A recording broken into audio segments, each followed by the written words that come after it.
Hi ஒருவன் எல்லாரும் எப்படி இருக்கீங்க? நல்லா இருப்பீங்கன்னு நினைக்கிறேன். ஸோ என்னன்னா, தமிழ்நாடு இன்ஜினியரிங் அட்மிஷனை பற்றி நிறைய வீடியோக்கள் போட்டுட்ருக்கோம். ஆனால் இருந்தும் என்ன பிரயோஜனம்? யாருக்குமே இன்னும் விழிப்புணர்வும் இல்லை. அண்ட் ஆல்சோ கவுன்சிலிங்னாலே என்னன்னு தெரியல சார். நாங்களாம் என்ன சார் பண்ணுறது? கவுன்சிலிங்னா என்ன பண்ணுவாங்க? கவுன்சிலிங்னா சீட்டு கிடைக்காதாமா? தமிழ்நாடு மொத்தமாக எல்லாருமே அப்ளை பண்ணுவாங்களாம். அப்போ நிறைய பேர் நிறைய மக்கள் ஃபாலோ பண்ணி சீட் கிடைக்காம போயிடுமோ? நான் 180 இருந்தாலும் எனக்கு பயமாக இருக்குது, 190 இருந்தாலும் பயமாக இருக்குது, சீட் கண்டிப்பாக கிடைக்காதுங்கிறாங்க. அதனால் நான் டேரெக்டாக போய் சேர்ந்துக்கிட்டா அப்படின்னு பல கேள்விகள் உங்களுக்கு இருக்குது. இதில் இன்னொரு டவுட் என்ன அப்படின்னா, ஏஐடிஎஸ், சிஎஸ்சி, இசி இது மட்டும்தான் படிப்பேன்னு ஒரு கேட்டகரி பசங்க இருக்காங்க. ஒரு சில கேட்டகரி பசங்களுக்கு இதெல்லாம் என்னன்னே தெரியல. ஒரு சில கேட்டகரி பசங்கள் ஸ்மார்ட்டாக முடிவு பண்ணுறாங்க, ஆனால் கன்ஃபியூஷன்ஸில் இருக்காங்க. ஸோ கன்ஃபியூஷன் ஓவர்லோடட் ஆகிருக்கு இந்த இடத்துல. இப்போ இதை நம்ம தீர்த்து வைக்கிறதுக்கு தான் வந்திருக்கோம். ஃபஸ்ட்டு உங்களுக்கு பேசிக் சொல்லிடுறேன். நான் நிறைய வீடியோ போட்டிருக்கேன், சாய்ஸ் ஃபில்லிங் பற்றி வீடியோ போட்டிருக்கேன், ரேங்க் டெஸ்ட் போட்டிருக்கேன். ஃபஸ்ட்டு கவுன்சிலிங்னா என்ன, பேசிக்லேருந்து போட்டிருக்கேன். இப்போ கவுன்சிலிங்னா என்ன, கவுன்சிலிங் எப்படி நடக்கும், அண்ட் ப்ளஸ் கவுன்சிலிங் பங்கேற்கலாமா வேணாமா, பங்கேற்றால் சீட்டு கிடைக்குமா, எவ்வளோ லட்சம் சீட் இருக்குது, எவ்வளோ காலேஜ் இருக்குது, அப்படியே கிடைச்சாலும் நல்ல காலேஜ் கிடைக்குமா, எங்கள் கட் ஆஃப்க்கு லோ கட் ஆஃப் மாணவர்களாம் நாங்களாம் என்ன பண்ணுறது, இப்படி எல்லா விடைகளுக்கும் இந்த வீடியோவில் இருக்குது. வீடியோவை 15 நிமிஷம் இருக்குங்க. அது காரணம் என்னென்னா, இந்த அறியாமையை புரிய வைக்கிறது தான் என்னுடைய வேலை. ஸோ அதனால தாங்க, வேறு எதுவும் தப்பாக நினச்சிக்காதீங்க. என்னடா இவ்வளோ நேரம் போடுறான், பார்க்குறதுக்கு சலிப்பாக இருக்குது. சலிப்பெல்லாம் பட்டிங்கன்னா நம்ம அந்த கரியர் அப்படிங்கிறது பெரிய ஒரு விஷயங்க. ஸோ அந்த சலிப்பு தட்டிச்சுன்னா ஒன்றும் பண்ண முடியாது. நீங்கள் ஃபுல்லாக பாருங்கள், ஸ்கிப் பண்ணாமல் பாருங்கள். நம்ம சேனலுக்கு புதுசாக இருந்தால் சப்ஸ்கிரைப் பண்ணிடுங்க. அண்ட் கீழே அந்த பெல் ஐக்கனை கிளிக் பண்ணி வாட்ஸ்அப் சேனல் லிங்க்கில் கண்டிப்பாக ஜாயின் பண்ணுங்கள். நோட்டிஃபிகேஷனுக்கு நிறைய விஷயங்கள் அதில் பேசிக்கிட்டு இருக்கேன். சரி, நம்ம தமிழ்நாடுன்னு எடுத்துக்கிட்டிங்கன்னா OC, BC, BCM, MBC, SC, SC, ST இவ்வளோ ரிசர்வேஷன் இருக்குது. அப்படின்னா என்ன தெரியுங்களா? ஓசினா ஓப்பன் கேட்டகிரி, பிசி, பிசிஎம் இதெல்லாம் கேஸ்ட்டில் இருக்குது. அதாவது ரிசர்வேஷன் அடிப்படை. ரிசர்வேஷனை இடஒதுக்கீடுன்னு அர்த்தம். அதாவது ஒரு கல்லூரியில் 26% சீட்டு கொடுக்கலாம் பிசிக்கு, ஒரு கல்லூரியில் பிசிஎம்முக்கு 3.5% சீட்டு கொடுக்கலாம். இதுதான். இந்த அடிப்படையில் பார்க்கும்போது பயப்படவே வேண்டாம், எல்லாத்துக்குமே சீட்டு கிடைக்கும். ஏன்னா இந்த இடத்துல என்ன ஆகுது அப்படின்னா, இதெல்லாம் ஜென்ரல் கேட்டகிரி. ஜென்ரல் கேட்டகிரிலாம் என்ன, எல்லாருமே இதில் இருக்க எல்லா கம்யூனிட்டிக்காரங்களும் இதில் போட்டி போடுவாங்க. இது புரிய வச்சுருக்கேன் ஒரு வீடியோவில், அதையும் நீங்கள் பார்க்கலையாட்டிருக்கு. இது எப்படி போட்டி போடுவாங்கன்னா, உங்கள் கவுன்சிலிங் டைமில் ஓசிலையும் சீட்டு காட்டும், உங்கள் கம்யூனிட்டி என்னவோ அதுலேயும் சீட்டு காட்டும். அப்போது ஃபஸ்ட்டு கம்ப்யூட்டர் ஓசியில் தான் செக் பண்ணும், அதில் சீட்டு இல்லைனா தான் உங்கள் கம்யூனிட்டியில் பார்க்கும். அப்போ உங்கள் 2 வாய்ப்பு இருக்குது உங்களுக்கு.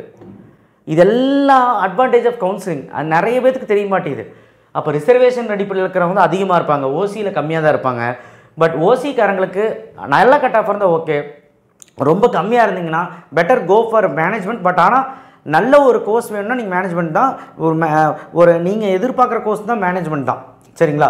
இல்லை சார் நான் எதிரெல்லாம் பார்க்கல, நல்ல கல்லூரியாக இருந்தால் மட்டும் போதும் அப்படின்னா நீங்கள் கவுன்சிலிங் வெயிட் பண்ணலாம். ஆனால் 130 கிலோ இருந்தால் கொஞ்சம் கஷ்டம். அதையும் சொல்லிடுறேன். ஓசிக்கு சொல்கிறேன், மீதி எல்லா கம்யூனிட்டிக்காரங்களுக்கும் கிடைக்கும். ஓசிக்கு ஹோப் இருக்குது, 130க்குள்ளேயாவது இருக்கணும். சார் 130க்கு மேலேயாவது அட்லீஸ்ட் இருக்கணும். ஓகே சரி, இது பார்த்துக்கோங்க. அப்போ எல்லாத்துக்குமே ஹோப் இருக்குது. ஸோ அதனால் கம்யூனிட்டி அடிப்படையில் ஒரு கிளாஸுக்கு 100 சீட் இருந்ததுன்னா 60 சீட் தான் இருக்கும். சும்மா 100 சீட் இருந்தால் 26 சீட்டு பிசிக்கும், 3 சீட்டு அல்லது 3 சீட் 4 சீட்டு பிசிஎம்முக்கும் முஸ்லீமுக்கும், எம்பிசிக்கு 20 சீட்டும் அந்த மாதிரி பிரிச்சுருவாங்க. இதுதான் அந்த அடிப்படை. இந்த அடிப்படையில் தான் சீட்டு எல்லாத்துக்கும் நடக்குதுங்க. இது ஃபஸ்ட்டு புரிஞ்சுக்கோங்க. இதை பற்றி விளக்கம் நான் தந்திருக்கிறேன், இருந்தாலும் திரும்பவும் நான் ஒரு வீடியோவில் இதை பற்றி எலாபரேட்டாக பேசுகிறேன். பட் இப்போது கவுன்சிலிங் எப்படி நடக்கும், ப்ரொசீஜர் என்ன, இந்த வருஷம் என்ன நடக்குதுன்னு பார்க்கலாம். டேட் ரிலீஸ் பண்ணிட்டாங்க. கவுன்சிலிங் ஷெடியூல் நான் ஆல்ரெடி ஷேர் பண்ணியிருந்தேன். இந்த வீடியோ கூட டிஸ்கிரிப்ஷன் பாக்ஸ்லேயும் வைக்கிறேன், பிடிஎஃப் பார்த்துக்கோங்க. அப்ளிகேஷன் ஃபார்ம் ஃபில் பண்ண சொல்லியிருக்காங்க மே 7லேருந்து 6. இந்த அப்ளிகேஷன் 6ஆம் தேதிக்குள்ளே பண்ணால் போதுமான்னு கேட்டால் போதும். நீங்கள் 6ஆம் தேதி கிட்ட 5ஆம் தேதி தான் பண்ணுவேன்னு சொல்லாதீங்க. நீங்கள் எந்த டைம் வேணாலும் மே 7லேருந்து ஜூன் 6க்குள்ளே எப்போ வேணாலும் பண்ணிக்கலாம். ஃபஸ்ட் டே பண்ணணும், செகண்ட் டே பண்ணணும், தேர்ட் டே பண்ணணும், ஃபோர்த் டே பண்ணணுன்ட்டு இல்லை. ரெஜிஸ்ட்ரேஷன் எல்லோரும் ஸ்டார்ட் பண்ணிட்டாங்க, நான் ஸ்டார்ட் பண்ணலையே அப்படிலாம் கிடையாது. உனக்கு எப்போ சௌரியமோ, உங்கள்கிட்ட எல்லா டாக்குமெண்ட்ஸ் இருக்கோ, எல்லாம் ஓகேனா அப்போ பண்ண ஆரம்பிச்சிரு. ஓகே, அதுக்குள்ளே ஜூன் 6க்குள்ளே பண்ணிவிடு. அப்புறம் ஜூன் 3 எக்ஸ்ட்ரா, ஜூன் 7லேருந்து 9 முடி டாக்குமெண்ட்ஸ் ஏதாவது நீங்கள் அப்லோட் பண்ணலன்னா அதை அப்லோட் பண்ணுறதுக்கு ஒரு டைம் கொடுக்குறாங்க. பேமெண்ட் பண்ணவங்களுக்கு மட்டும்.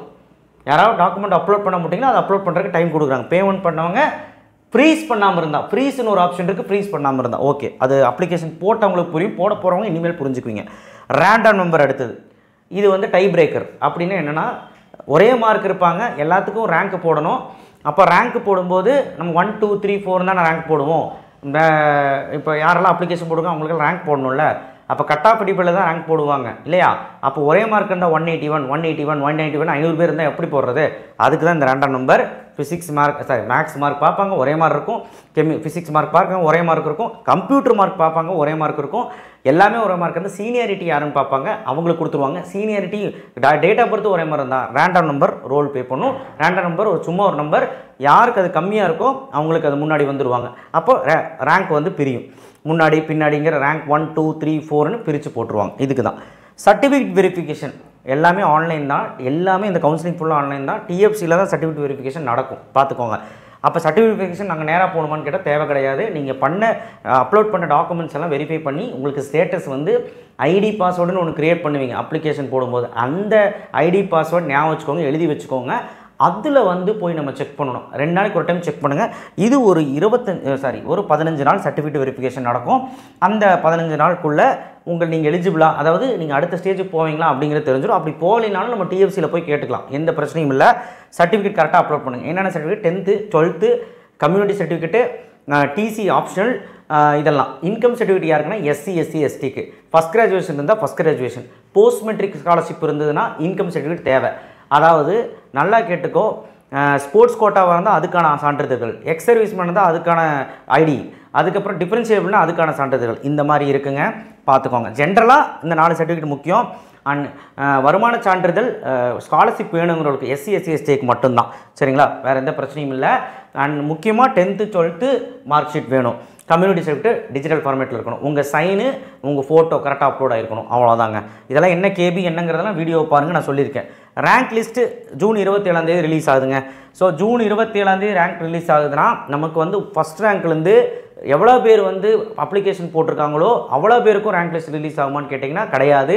சர்டிஃபிகேட் வெரிஃபிகேஷன் பக்காவாக நடந்து யாருக்கெல்லாம் ஓகேன்னு வருதோ, ஸ்டேட்டஸ் ஓகே எலிஜிபிள் அப்படின்னு வருதோ அவங்களுக்கெல்லாம் ரேங்க் லிஸ்ட் வந்துடும். அப்படி வந்தால் ஃபுல்லாக எவ்வளோ பேருக்கு வரும் சார் இந்த வருஷம் அப்படின்னா, கிட்டத்தட்ட போன வருஷம் மட்டும் 1,97,620 பேருக்கு வந்துச்சு.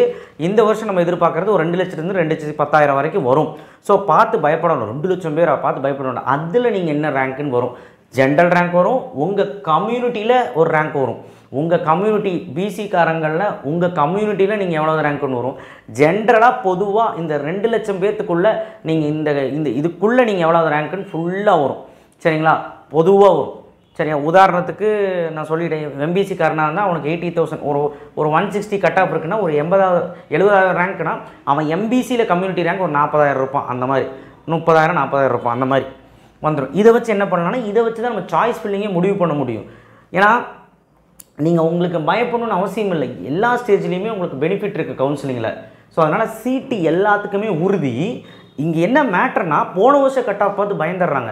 இந்த போன வருஷம் கட் ஆஃப்ங்கிறது போன வருஷம் விஷயம். இந்த வருஷம் விஷயம் எப்படின்னா, கட் ஆஃப் இன்க்ரீஸ் ஆகிடுச்சு அதனால கிடைக்காது, அப்படிலாம் கிடையாது. ரேங்க் லிஸ்ட் வந்தால் தெளிவாக தெரிஞ்சிடும். பட் ஆனால் அந்தளவுக்கு ரொம்ப இன்க்ரீஸ் ஆகாது. போன வருஷத்தோட அடிப்படையில் பார்க்கும்போது உங்களுக்கு கிடைக்குமா அப்படின்னு பார்த்தீங்கன்னா, உங்களுக்கு எந்த காலேஜ்லையுமே சீட் கிடைக்காது. அப்படி நீங்கள் பார்க்காதீங்க.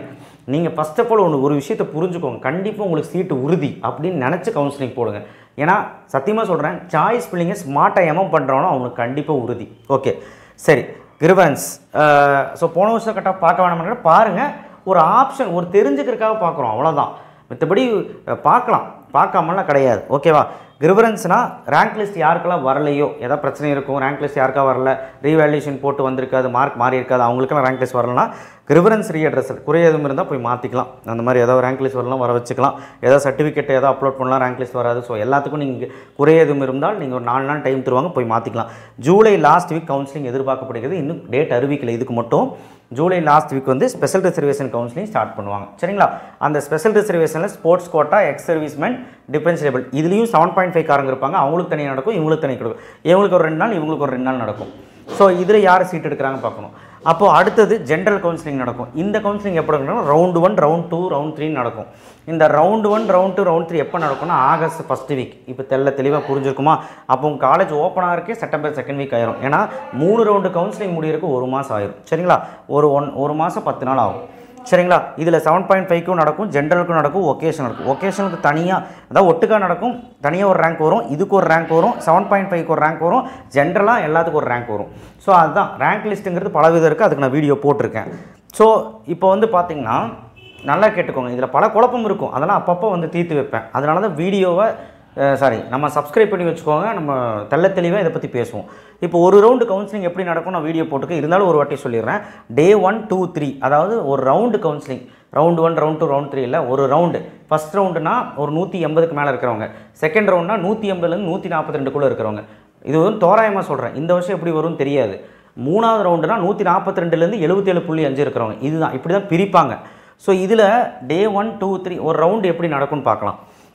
ஃபஸ்ட்டு 3 நாள் சாய்ஸ் ஃபில்லிங் பண்ண சொல்லுவாங்க, சாய்ஸ் லாக்கு. சாய்ஸ் ஃபில்லிங் நீங்கள் பண்ணுவீங்க, உங்களுக்கு பிடிச்ச கல்லூரி, உங்களுக்கு பிடிச்ச ஆப்ஷன், பிடிச்ச கோர்ஸு, எவ்வளோ கல்லூரி வேணாலும் போட்டுக்கலாம், எவ்வளோ கோர்ஸ் வேணாலும் போட்டு, ஒரு கல்லூரியில் எவ்வளோ கோர்ஸ் வேணாலும் போட்டுக்கலாம், n number of choices. So நீங்கள் உங்களுக்கு பிடிச்ச மாதிரி போடலாம், எப்படி வேணாலும் போடலாம். ஆனால் ஒரு விஷயம், உங்கள் கட் ஆஃப்க்கு தகுந்த மாதிரி டாப் காலேஜ்லேருந்து போட்டு உங்கள் கட் ஆஃப் தகுந்த மாதிரி போட்டு கீழே உங்களுக்கு கண்டிப்பாக கிடைக்குங்கிற மாதிரி போகணும். அந்த மாதிரி ஒரு வேரியேஷன்ஸ் இருக்கணும், அப்போ தான் கண்டிப்பாக நமக்கு சீட்டு உறுதி. Day 4 வந்து டென்டேட்டிவ் அலாட்மெண்ட்டுக்கு, அப்படின்னா உங்களுக்கு காலேஜ் என்ன காலேஜ் தெரிஞ்சிடும். அந்த காலேஜ் வேணுமா வேண்டாமா அப்படின்னு சொல்லி ஆப்ஷன்ஸ் கொடுக்கும். இதெல்லாம் என்ன கேட்டகரின்னு நிறைய இருக்குதுல்ல, அதெல்லாம் நான் தனியாக பேசுகிறேன். இப்போதைக்கு பொதுவாக சொல்கிறேன். அக்செப்ட் அண்ட் ஜாயின் அப்படின்னு உங்களுக்கு கேட்டுச்சுன்னா இது கேட்கும். உங்களுக்கு ஒரு வேளை அந்த காலேஜ் பிடிச்சுன்னா அக்செப்ட் அண்ட் ஜாயின் பண்ணிக்கலாம். ஜாயின் பண்ணி போய் அந்த காலேஜில் போய் ரிப்போர்ட் பண்ணணும். அக்செப்ட் அண்ட் அப்வர்ட் அப்படின்னா எனக்கு அந்த காலேஜ் பிடிச்சிருக்கு, ஆனால் மேலே உள்ள கல்லூரியை தான் அப்படின்னு சொல்லிட்டு இப்போ ஒரு 50 சாய்ஸ் வைக்கிறீங்கன்னு வச்சுக்கலாமே. ஒரு 30வது சாய்ஸில் தியாகராஜாவில் சிவில் கிடச்சிருக்குன்னு வச்சுக்கலாமே. அப்போ தியாகராஜா சிவில் வேணும், மேலே ஏதாவது பெட்டராக இருந்தால் கொடுங்கப்பா அப்படின்னு அர்த்தம். ஆனால் மேலே எது கிடச்சாலும் நீ ஒத்துக்கணும். 30 மீதி 29 சாய்ஸ் இருக்கா மேலே, அதில் எது கிடச்சாலும் ஒத்துக்கணும். 30வது சாய்ஸு கீழேலாம் போகாது, மேலே தான் போகுது, அப்போடு தான் போகும், கீழே போகாது. ஸோ அடுத்தது ஒருவேளை தியாகராஜாவோட சிவில் கிடச்சதுன்னா அதுதான் ஃபைனல். புரிஞ்சுதா? இது யாருமே கவனிக்க மாட்டேறீங்க. ஸோ அப்வர்டில் கொஞ்சம் குழப்பம் இருக்குது, ஆனால் சேஃபர் தான், கொஞ்சம் கரெக்டாக பார்த்து பண்ணுங்கள். டிக்ளைனை போனால் அந்த தியாகராஜா சிவில் வேண்டாம், நான் அப்வர்டில் பார்க்குறேன். அப்படி அப்வர்ட்லேயும் கிடைக்கலாம், அடுத்த ரவுண்ட் நீங்கள் ஆட்டோமேட்டிக்காக மூவ் ஆகிடுவீங்க. அடுத்தது அப்வர்டில் கிடச்சா அதுதான் final. Decline move to next ரவுண்ட்னா டிக்ளைன் பண்ணிக்கிறேன், தியாகராஜா சிவியில் 30வது சாய்ஸு டிக்ளைன் பண்ணிக்கிறேன், எனக்கு இந்த ஸ்டேஜே வேண்டாம், நான் அப்வர்ட்லாம் பார்க்கல, அடுத்த ரவுண்டு போய்க்கிறேன், க்யூட் பண்ணிக்கிறேன் அப்படின்னு அர்த்தம். சாரி, அடுத்த ரவுண்டு போய்க்கிறேன், மூவ் டு நெக்ஸ்ட் ரவுண்ட். அடுத்து க்யூட் ஃப்ரம் கவுன்சிலிங். இதுதான். அடுத்து Day 5. Day 5 பொறுத்த வரைக்கும் கன்ஃபர்மேஷன். இந்த டென்டேட்டிவ் அலாட்மெண்ட்டை கன்ஃபார்ம் பண்ணுறதுக்கு, இந்த ஆப்ஷன்ஸை கன்ஃபார்ம் பண்ணுறதுக்கு ஒரு 2 நாள் டைம் கொடுப்பாங்க. அந்த டைம் அடுத்த நாள் முடிதாக இருக்கும், Day 5 முடிதாக இருக்கும். அந்த டைம்குள்ளே நீங்கள் பண்ணனா உங்கள் சீட்டு போயிடும், இதை நீங்கள் புரிஞ்சுக்கோங்க. அடுத்தது ஆனால் சாய்ஸ் லாக் அப்படி கிடையாது, ஆட்டோமேட்டிக்காக லாக் ஆகிடும். நீங்கள் சாய்ஸ் ஃபில்லிங் பண்ணிங்கள ஆட்டோமேட்டிக்காக லாக் ஆகிடும். அதை பற்றி நான் வீடியோ போட்டுக்க பாருங்கள். அக்செப்ட் அண்ட் ஜாயின் கொடுத்துருப்பீங்களா, அவங்க வந்து டேரெக்டாக காலேஜுக்கு போய் ரிப்போர்ட் பண்ணும், உங்களுக்கு ப்ரொஃபஷனல் அலாட்மெண்ட் ஆர்டர் வந்திருக்கும். அப்படின்னா என்னென்னா உங்களுடைய காலேஜ் சேர சொல்லி ஒரு ஃபைனல் ஆர்டர், அவ்வளோதான். அதை கொண்டு போய் அதிலே எல்லாமே விலாவரியாக போட்டிருப்பேன், என்னெல்லாம் கொண்டு போகணும், எதுக்கும் காலேஜுக்கு ஃபோன் பண்ணி கேட்கணும். இந்த டைமில் 5 நாள் உங்களுக்கு டைம் தருவாங்க. இந்த 5 நாளுக்குள்ளே போய் ரிப்போர்ட் பண்ணணும். அப்படின்னா 5 நாளுக்குள்ளே ஃபீஸ் கண்டிப்பாக கட்டணும். ப்ரைவேட் காலேஜ் இருந்தால் கண்டிப்பாக கட்ட சொல்லுவாங்க. 1.5 லட்சமா 2 லட்சமா அவங்க சொல்கிற ஃபீஸை நீங்கள் கட்டியாகும். கவர்மெண்ட் ஒரு ஃபீஸ் கவர்மெண்ட் ஒரு ஃபீஸ், யூனிவர்சிட்டி கேம்பஸ்னால் அதுக்கு ஒரு ஃபீஸ். ஸோ என்ன செக்டார் ஆஃப் காலேஜ் எடுக்கணும் அதுக்கு தகுந்த மாதிரி ஃபீஸ். ஆனால் காலேஜ்கிட்ட ஒரு வார்த்தை ஃபோன் பண்ணி கேட்டுட்டு போங்க, ஏன்னா நீங்கள் லாங்லேருந்து போவீங்க, அதனால். ஸோ 5 நாளுக்குள்ளே கண்டிப்பாக ஃபீஸ் கட்டலாம், என்ன ஆகுனா சீட்டு போயிடும், வேக்கண்ட் ஆகிடும். அதனால் ஃபீஸ் கட்டுறதா இங்கே முக்கியமானு கேட்டால் அது கிடையாது. ரிப்போர்ட் பண்ணிவிடுங்க, ஃபோன் பண்ணி ரிப்போர்ட் பண்ணி நாங்கள் வருவோன்னு ரிப்போர்ட் பண்ணிடுங்க, அங்கே ஹோல்ட் பண்ணிடுவாங்க. அண்ட் ப்ளஸ் நீங்கள் நேராக போய் சொல்லுங்கள், உங்கள் கஷ்டங்களை சொல்லுங்கள். கண்டிப்பாக ஃபீஸ் வந்து ஒரு 50,000 இப்போ நான் கட்டிக்கிறேன், அப்புறம் ஒரு 50,000 கட்டிக்கலாமான்னு கேளுங்க, தப்பு ஒன்றும் கிடையாது. ஆனால் ஃபுல் ஃபீஸ் கட்ட சொன்னால் தயவுசெய்து ஒரு ரெடி பண்ணி வச்சுக்கோங்க, ஒரு 1.5 லட்சம் 2 லட்சம் வச்சுக்கோங்க எதுக்கும், சரிங்களா? ஏன்னா ஃபுல் ஃபீஸ் கட்டாயமாக கட்டியாகணும்னா என்ன பண்ண முடியும், கட்டிடுங்க. ஓகே. ஸோ இப்போ 5 நாளுக்குள்ளே போய் ரிப்போர்ட் பண்ணணும். அதே மாதிரி அக்செப்ட் போட்டு தான் டிஎஃப்சி சென்டருக்கு போகணும். ஏன் டிஎஃப் சென்டர் பண்ணணும், நீ தான் ஒத்துக்கிட்டீல அக்செப்ட்னு அந்த காலேஜை, ஆனால் அது உறுதி கிடையாது, நீ தான் மேலே இருக்கிறதும் பார்க்கலான்னு சொல்லிட்டியே. அதனால் டிஎஃப்சிக்கு போய் ஒரு உறுதிக்காக நீ வந்து உன்னோட ஒரிஜினல்ஸ் எல்லாம் கொண்டு போய், நீங்களும் ஒரிஜினல்ஸ் கொண்டு போகணும். கோ டு டிஎஃப்சினா நீங்களும் ஒரிஜினல்ஸ் எல்லாம் கொண்டு போய் அவங்க சரண்டர் பண்ணி என்ன பண்ணணும் அப்படின்னா ஜஸ்ட்டு ஃபீஸ் கட்டணும். ப்ரைவேட்னா ஒரு ஃபீஸாக இருக்கும் 25,000 30,000 தான் இருக்கும். கவர்மெண்ட்னா ஒரு ஃபீஸ் இருக்கும், ஒரு 10,000 2,000 அந்த மாதிரி இருக்கும். யூனிவர்சிட்டி கேம்பஸ்னால் ஒரு ஃபீஸ் இருக்கும், அந்த மாதிரி. அதில் என்ன ஃபீஸ் மென்ஷன் இருக்கோ அதான். 7.5க்கும் போஸ்ட் மெட்ரிக் ஸ்காலர்ஷிப்புக்கும் ஃபஸ்ட் கிராஜுவேஷனுக்கும் ஃபீஸ் மென்ஷன் பண்ணியிருக்காது. அவங்க போய் டிஎஃப்சியில் எந்த பேமெண்ட்டும் பண்ண தேவையில்லை. இதெல்லாம் வந்து நான் முன்னாடியே சொல்லிட்டேன், ஓகேவா? சார் ஃபீஸ் மொத்தமாக இன்ஜினியரிங்க்கு எவ்வளோங்க சார் இருக்கும் அப்படின்னு கேட்டால் கிட்டத்தட்ட காலேஜ் பொறுத்து வேரி ஆகும். கவர்மெண்ட்னா ஒரு 50,000க்குள்ளே இருக்கும். அதிலே வந்து கவர்மெண்ட் எய்டட்னா ஒரு 60,000 70,000 இருக்கும். அது ஹாஸ்டல் ஃபீஸ்லாம் அங்கே போய் நீங்கள் கேட்டுக்கோங்க. இது வந்து காலேஜ் ஃபீஸ் மட்டும். ஒரு ப்ரைவேட்னா 1.25 லட்சம் 150 வந்து ஆவரேஜாக இருக்கும். இதுதாங்க மேட்ரு. ஸோ நீங்கள் அதுக்குள்ளே ரெடி பண்ணி வச்சுருங்க. அப்போர்ட் ரிசல்ட் நீங்கள் அப்போர்டு கொடுத்துருப்பீங்கள்ல, டிக்ளைன் அப்போர்ட் அக்செப்டன் அப்போர்டு கொடுத்தீங்களா, அந்த ரிசல்ட் எப்போன்னா ரிப்போர்ட் பண்ணிட்டீங்க டிஎஃப்சியில். இருந்தாலும் அந்த ரிசல்ட் எப்போ வரும்னா உங்களுக்கு 13வது நாள் லாஸ்ட் நாளாக உங்கள் ரவுண்டோட லாஸ்ட் நாள் வந்துடும். அப்போ ப்ரொஃபஷனல் அலாட்மெண்ட் ஆர்டர் வந்துடும். எந்த காலேஜுன்னு உறுதியாக தெரிஞ்சிடும். அதுதான் ஃபைனல் ஆர்டர். ஒன்று அக்செப்ட் பண்ணிக்கிறதே கிடச்சிருக்கா இல்லை அப்போர்டில் கிடச்சிருக்கான்னு வரும். டிக்ளைன் அப்போர்டு கொடுத்துருப்பான் பாரு, அவனுக்கு காலேஜ் கிடச்சிருக்கா இல்லை தெரியும். டிக்ளைன் கொடுத்துட்டான், அந்த ஆப்ஷனை டிக்ளைன் கொடுத்துட்டான், அப்போர்டில் பார்க்குறான். அப்போர்டில் எதாவது கிடச்சிருந்தா ப்ரொஃபஷனல் அலாட்மெண்ட் ஆர்டர் ரிலீஸ் ஆயிரும், ஜென்ரேட் பண்ணி எடுத்துக்கலாம். இதுதாங்க ப்ராசஸ். இன்னுமே உங்களுக்கு புரிஞ்சிருக்காது. ஏன் நான் சொல்கிறேன்னா இது அப்படி தான் இருக்கும், எல்லாத்துக்கும் புதுசாக தான் இருக்கும். இதை பார்த்து நீங்கள் பயந்துட்டு கவுன்சிலிங் அட்டன் பண்ணலன்னா ஒன்றுமே உங்களால் பண்ண முடியாது. இவ்வளோ லட்சம் பேர் இருக்காங்க. இவங்களுக்கு அந்த ரேங்கின் அடிப்படையில் உங்களுக்கு ஒரு காலேஜ் ஒரு கோர்ஸ் கொடுக்கணும். அதுக்கு இந்த ப்ராசஸ் பண்ணால் தான் கரெக்டாக பண்ண முடியும் ஆன்லைனில். அதனால தான் இவ்வளோ ப்ராசஸ். ஸோ இதை பார்த்து பயப்படணும், சிம்பிள் தான். So stage by stage wait பண்ணுங்கள். இப்போது ரெஜிஸ்ட்ரேஷன் போயிட்டுருக்கு. நீங்கள் பொறுமையாக ஜூன் 6 முடி பண்ணுங்கள். உங்கள் சர்டிஃபிகேட்லாம் வச்சு பொறுமையாக பண்ணுங்கள். அதை விட்டுட்டு நீங்கள் இப்போவே ரெஜிஸ்டர் பண்ணி விளையாண்டுருக்காதுங்க. டபுள் என்ட்ரியெல்லாம் போடுறீங்க. டபுள் என்ட்ரியெல்லாம் போனால் ரேங்க் லிஸ்ட்டே வந்து கோளாறாயிரும், பிரச்சனை ஆயிடும், ரிஜெக்ட் பண்ணிவிடுவாங்க. ரிஜெக்ட் பண்ணால் அப்புறம் டிஎஃப்சியில் போய் நிற்கணும். அதனால் டபுள் என்ட்ரி ரெஜிஸ்ட்ரேஷன்லாம் போடாதீங்க. அதே மாதிரி சிங்கிள்லே போட்டு கரெக்ட் பண்ண ட்ரை பண்ணுங்கள். அதிலே கரெக்ட் பண்ணுங்கள். அவன் தான் கேட்குறான்ல, பேமெண்ட் பண்ணுறதுக்கு முன்னாடி ஒரு டைம் பாருங்கிறான், ரெஜிஸ்ட்ரேஷன் பண்ணும்போது சேவ் பண்ணும்போது ஒரு டைம் பாருங்கிறான். நீங்கள் பாருங்கள். அதுக்கப்புறம் சர்டிஃபிகேட் அப்லோட் பண்ணுறதுக்கு முன்னாடி ஒரு வாட்டி பாருங்கிறான். ஸோ இது எல்லாமே நீங்கள் வந்து உங்கள் கையில் தாங்க இருக்குது. இதை நீங்கள் கரெக்டாக பண்ணுங்கள். எல்லாமே சாய்ஸ் ஃபில்லிங் டைமில் சாய்ஸ் ஃபில்லிங் பார்த்துக்கலாம். இப்போதைக்கு அதை பற்றி ஒரி பண்ண வேண்டாம். உங்களுக்கு காலேஜ் கிடைக்குமா அப்படின்னு கேட்டால் இதை மறந்துடாதீங்க. இன்னுமே உங்களுக்கு காலேஜ் கிடைக்காதுன்னு நினச்சி போய் சேர்றீங்கன்னா ஒன்றும் பண்ண முடியாது. இன்னுமே ஏடிஎஸ் சிஎஸ்சி எனக்கு நினச்ச கோர்ஸ் கிடைக்காது அப்படின்னா ஒன்றுமே பண்ண முடியாது. இங்கே யாருமே இன்ஜினியரிங் படிக்க முடியாது. அப்படி தான் நீங்கள் பண்ணிகிட்ருக்கீங்க. ஸோ அதனால் தைரியமாக இருங்க. ஃபஸ்ட்டு நான் தைரியத்தை கொடுக்குறேன். நான் மட்டும் இல்லை, நிறைய யூடியூபர்ஸும் கொடுக்குறாங்க. இது எதனால் கொடுக்குறாங்கன்னா, நாங்களாம் ஒரு 5-6 வருஷமாக இது பண்ணிக்கிட்டு இருக்கோம், இதை பற்றி பேசிக்கிட்டு இருக்கோம். இதை வந்து நாங்கள் வந்து பெரிய லெவலில் வந்து மக்கள்கிட்ட போய் சேர்க்குறோம். ஸோ அதனால் கண்டிப்பாக எங்களால் புரிய வைக்க முடியும். இப்போ இந்த வருஷம் இருக்கிற ஸ்டூடெண்ட்ஸ்க்கு நிறைய அவேர்னஸ் கம்மியாக இருக்குது, ஏன்னே தெரியல. ஸோ அதனால் புரிஞ்சுக்கிட்டு இவ்வளோ ஆஃபரை விட்டுறாதீங்க. எனக்கு கவர்மெண்ட் கோட்டா வழியாக போனால் நிறைய ஆஃபர்ஸ் இருக்குன்னு நான் நிறைய பேசியிருக்கேன், ஸ்காலர்ஷிப்லேருந்து எல்லாமே. ஸோ இதை நீங்கள் அவாய்ட் பண்ணிட்டு போனீங்க, மெரிட்டில் போய் மேனேஜ்மெண்ட் கோட்டாவில் போய் ஸ்ட்ரெயிட்டாக சேர்றதுல எந்த பிரயோஜனமும் கிடையாது. எல்லாம் காசு கட்டி நீங்கள் போய் சேர்றது அது உங்கள் இஷ்டம். இதுக்கு நீங்கள் ஃபீல் பண்ணுவீங்க. பெட்டர் பார்த்துக்கோங்க. தேங்க்யூ. ஷேர் பண்ணுங்கள், சப்ஸ்கிரைப் பண்ணுங்கள், மறக்காமல் பெல் ஐக்கானை ப்ரெஸ் பண்ணுங்கள்.